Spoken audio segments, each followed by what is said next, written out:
In this lecture, we are going to see how to install and configure WP Rocket Cache plugin. Once you have bought the WP Rocket plugin from their website, which we have seen in the previous lecture, also I will attach the URL to WP Rocket Cache plugin in this lecture as a resource. So, once you have completed the purchase, you will get a zip file having that plugin. You just need to go to plugins and then add new. Then click on upload plugin button. You will get a choose file box. Click choose file and choose the zip file that you have got from WP Rocket website. Just select it and click open. Now you just need to select install now button to install WP Rocket Cache plugin. Once the installation is over, you will get WP Rocket in your admin bar, and also under the left side panel, settings and then WP Rocket. Click on it to open WP Rocket configuration. You will be taken to this page. Now just enable the checkboxes that I have enabled here. Parallelly, let me explain you what each option will do on your website. Let's start with Basic tab. In our Speed Booster plugin configuration in PageSpeed Technique 1, we have seen Lazy Load Images feature.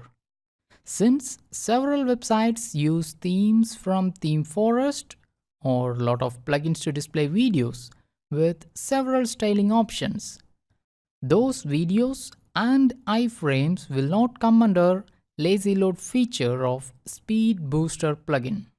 So they unnecessarily take a lot of time to load while carrying out page speed test, and also users will experience a lot of load time.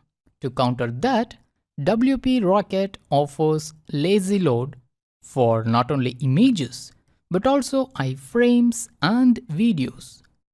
Generally, this should work with most of the websites, but after enabling lazy load for images, iframes and videos, click Save Changes button and preview your website.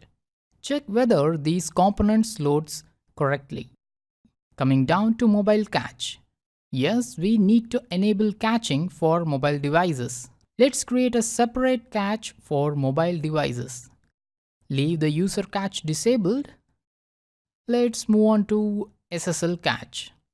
If your website is already served by HTTPS, that is, if your site URL starts with HTTPS, then this option is enabled by default.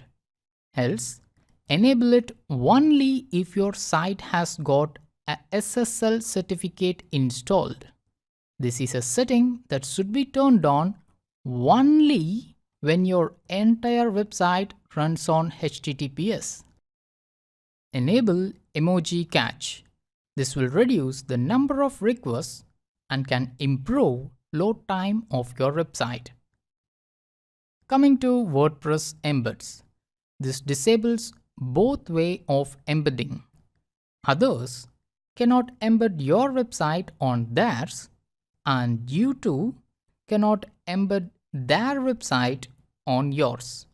It removes the JavaScript request related to WordPress embeds only.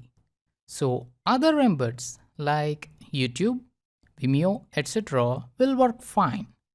The default cache lifespan is set to 10 hours. If your site is less dynamic, that is, if your site's content won't change frequently, you can increase or decrease this accordingly. It's better to leave it to default value. That's it. We have completed configuring the basic settings. Let's hit Save Changes button and check our websites. Let's see Static Files tab in the next lecture.